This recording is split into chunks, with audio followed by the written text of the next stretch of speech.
OpenAI just threw a party and charged developers $650 to attend. They announced app inside ChatGPT, a toolkit called Agent Kit, GPT-5 Pro, and $125 per minimum output token, and Sora 2, which immediately became a copyright nightmare. Now, Sam Altman stood on stage and said profitability isn't even his top 10 concerns. Meanwhile, they're claiming 800 million weekly users, while their revenue only grew 16% last year.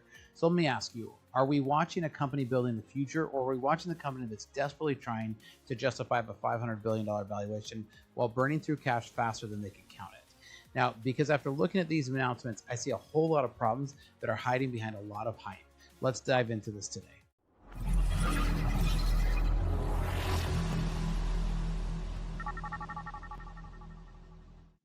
Welcome to Startup Hack. I'm Spencer, and here at Startup Hack, we love to build custom software for companies. With a decade of executive leadership as a fractional CTO and 25 years in software development, I've mastered transforming tech teams and products. All right, so OpenAI held their Dev Day conference in San Francisco, and wow, did they pack a lot into the announcements. But here's the thing, when you dig into what they actually shipped versus what they're promising, there's a lot of gaps. Today, I'm going to break down some of the major takeaways from Dev Day 2025, and trust me, not all of them are what OpenAI wants you to think about. So let's jump into looking at some of these here today. So this is OpenAI's official announcement, right? And they talk some of their metrics that they're touting here. $4 million developers have built with OpenAI.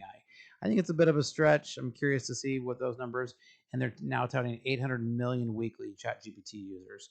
They're also saying there's 600 billion tokens per minute on the API platforms. So these are some of the announcements they announced during the Dev Day. Apps in ChatGPT. This is clearly the one that got the most, the most press, as well as Sora 2 and the API. The Agent Kit, which is where you can build with our toolkit for production-grade agents. Codex, GPT-5 Pro, GPT Real-Time Mini, and then the Image 1 Mini. So these are the things that we're going to kind of go over today, and let's go over a look into what some of the press grabbed as some of the biggest announcements. So they launched Agent Kit to help developers build and ship AI agents. So CEO Sam Altman on Monday announced the launch of Agent Kit, a toolkit for building and deploying AI agents at the firm's Dev Day. Quote, Agent Kit is a complete set of building blocks available on the OpenAI platform designed to help you take agents from prototype to production. It's everything you need to build, deploy, and optimize agent workflow with way less friction. Now, I'm personally not a huge, fan of connecting, because this means you've got to connect your systems into their system in order to get this flow to work. Otherwise, you're going to get some cookie cutter stuff out of the box. So I guess if it scratches an inch for your company, then knock yourself out, but probably not something I'm going to be really using for my clients.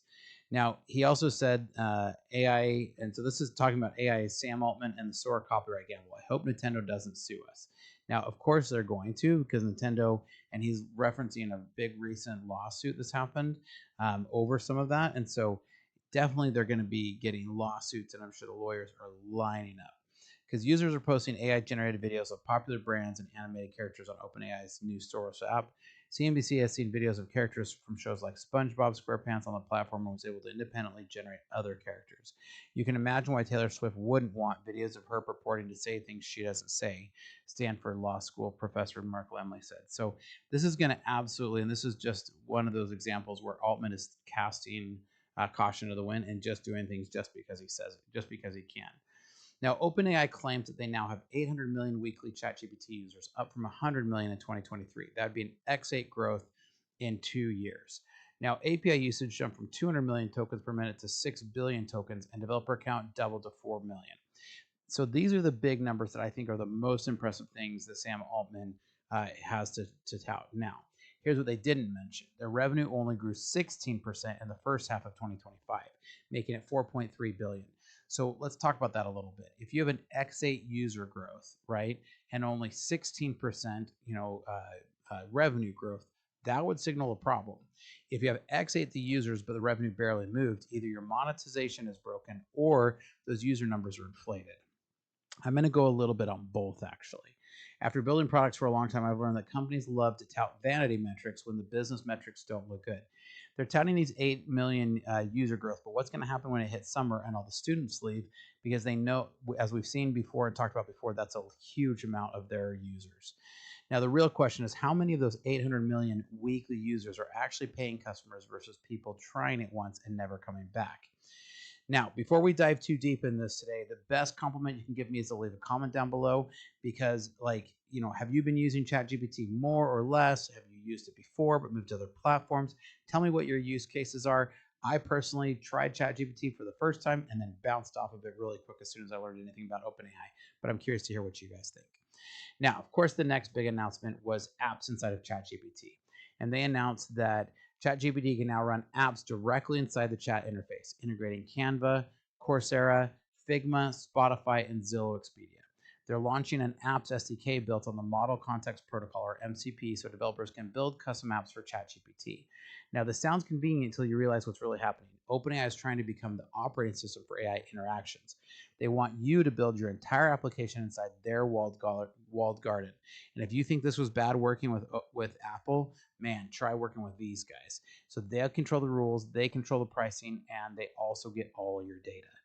I've watched platform companies pull this move for a long time. First, they invite you to build, then they change the terms once you're locked in.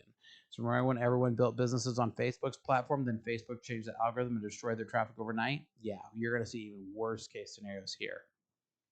Now, OpenAI launched Agent Kit, which they're calling a complete set of building blocks for creating production-grade AI agents.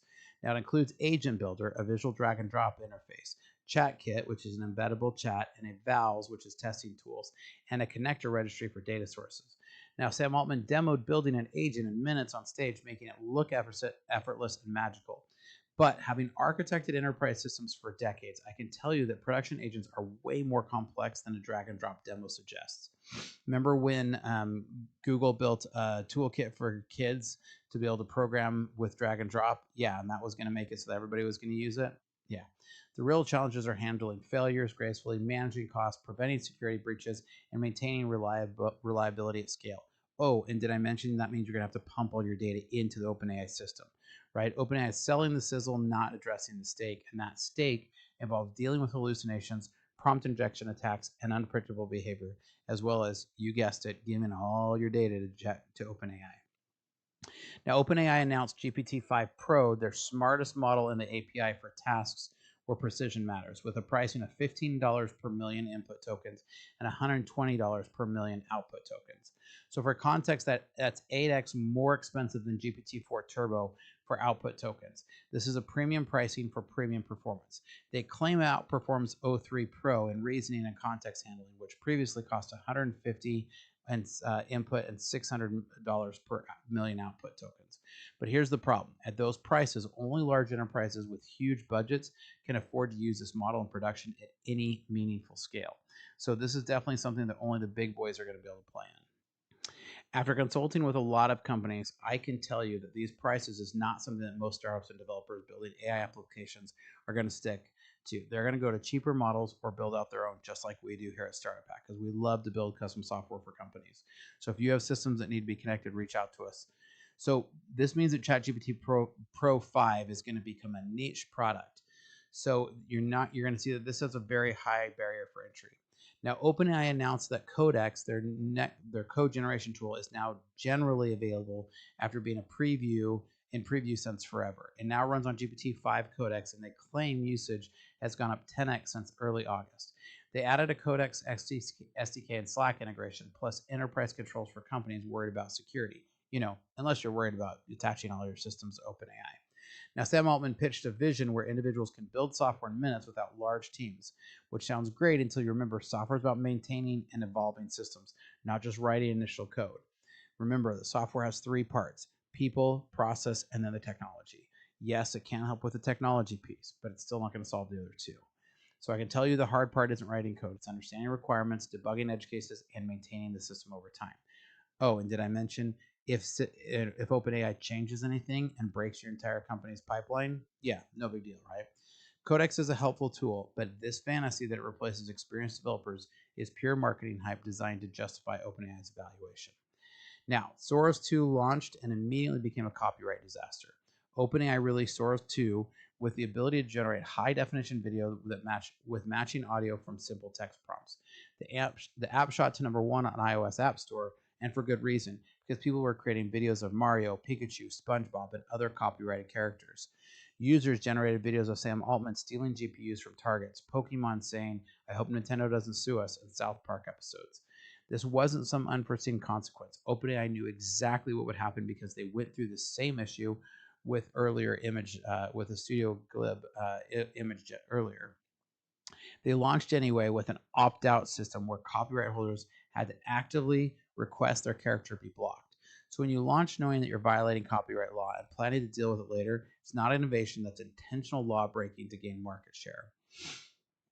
Now, within 3 days of launching Sora 2, the motion picture, the MPAA, blasted OpenAI, demanding immediate action to fix the copyright problem. Stanford law professor Mark Lemley said OpenAI is, quote, open itself up to quite a lot of copyright lawsuits by doing this, end quote. So that $4.3 billion in revenue, that's going to be gone pretty quick here, right? Now, Sam Altman published a blog posting announcing they're switching to an opt-in model requiring permission before copyrighted characters appear. He also floated the idea of revenue sharing with rights holders, basically admitting they need to pay for content they already use without permission. The fact that they launched with opt-out and switched to opt-in in 72 hours proves they knew the original approach was legally indefensible. So after a long time in tech, I've seen companies ask for forgiveness instead of permission, but at this scale, it will crush them. Now, they charge $650 per ticket while hemorrhaging money. OpenAI charged developers $650 to each attendee at Dev Day in person, bringing in over $975,000, almost $1 million from the 1,500 attendees alone. Meanwhile, the company burned $2.5 billion in cash in the first half of 2025 and won't be profitable until they hit $125 billion in annual revenue. They're on track for $13 billion revenue this year while projecting that they'll burn $8.5 billion. That's a pretty massive cash hemorrhage. Yet they're throwing elaborate conferences featuring AI-generated short films and Alan Turing living portrait phone booths. When a company is burning billions and charging developers hundreds of dollars to attend a product launch event, something's pretty fundamentally messed up. Smart companies invest in their developer community. Desperate companies monetize their developer community. Now, Sam Altman says profit isn't his top 10 concerns. If I was a stockholder, I would be pretty upset about that. Generating revenue and working towards profitability are currently not in his top 10 concerns, he says. So let that sink in. The CEO of a company valued at $500 billion that's burning $2.5 billion every 6 months doesn't think profit is important. This is the same company that just signed $100 billion in chip deals with AMD and NVIDIA that their current revenue can't possibly support. Altman's focus is apparently on building AGI and ensuring its benefits of all humanity. And this is a noble goal, but it doesn't pay the bills. So eventually, every company has to generate more money than it spends, and this is not optional. It's basic math. Now, OpenAI's Dev Day happened the same morning that they announced the massive AMD chip deal, creating this circular economy of AI investments. OpenAI is taking equity stakes in chip suppliers, AMD, while those suppliers are investing back into OpenAI, NVIDIA's $100 billion investment. So companies are building on OpenAI's platform, paying OpenAI for compute, which OpenAI uses to buy chips from companies that own OpenAI's equity. When everyone is simultaneously customer, supplier, investor, and partner with each other, you can't tell what's real value versus circular capital flow. So the moment any line breaks, OpenAI can't pay, AMD can't deliver, or developers stop building, the entire interconnected web faces serious risk. So for developers, Dev Day 2025 signals that OpenAI is desperate to lock you into their ecosystem before competitors catch up. Apps, SDK, Agent Kit, and Codex integrations are all pushing you towards building applications that only work with OpenAI's infrastructure and get you to try to pump your data into their system. GPT-5 Pro pricing shows that they're going upmarket towards enterprise customers with big budgets while leaving individual developers and startups behind. The Sora 2 copyright mess proves that they're willing to break rules and laws first and apologize later when it helps them gain market share quickly. To me, that's really scary when a company is that brazenly willing to break laws.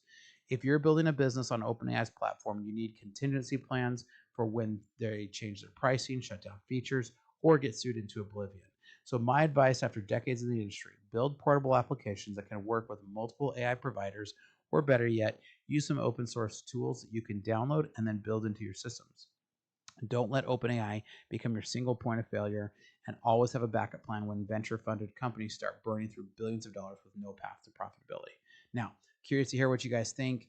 Do you agree? Do you disagree? Leave your comment down below and make sure you like and subscribe. Here at Startup Hack, we love to train software developers as well as build custom software solutions for companies. So reach out because we'd love to help. Check out startuphack.com/Spencer and here's some great information about our services. Hi, I'm Spencer, a fractional CTO. With over a decade of executive leadership and 25 years in software development, I've transformed technology teams and products for businesses just like yours. As your fractional CTO, you get the strategic guidance of a seasoned technology executive without the full-time commitment. Perfect for companies ready to leverage cutting-edge technology without expanding headcount. My team at Startup Hack has already built advanced AI agents for small and medium businesses, automating complex workflows and delivering advanced ROI to human workflows. We specialize in creating custom software that connects your systems into a single coherent technology ecosystem. Our development approach focuses on tangible business outcomes. For one client, we developed AI-powered workflows that cut days off of human processes. For another company, by connecting multiple systems, we reduced processing time to increase their ROI by over 75%. We don't just write code, we architect solutions that scale. Whether you need cloud system architecture, data integration between legacy systems, or custom AI agents that automate your unique business processes, my team delivers results that exceed your expectations. Having led technology for a lot of companies and launched 7 successful brands of my own, I bring battle-tested expertise to your business challenges. Our specialty is turning technological complexity into business advantage. So if you're ready to harness the power of AI and custom software to drive your business forward, let's connect. Together, we'll build technology that doesn't just solve today's problems, it positions you for tomorrow's opportunities. Technology leadership, decades of experience, AI powered. Reach out today and we can help you. Check out startuphack.com/Spencer.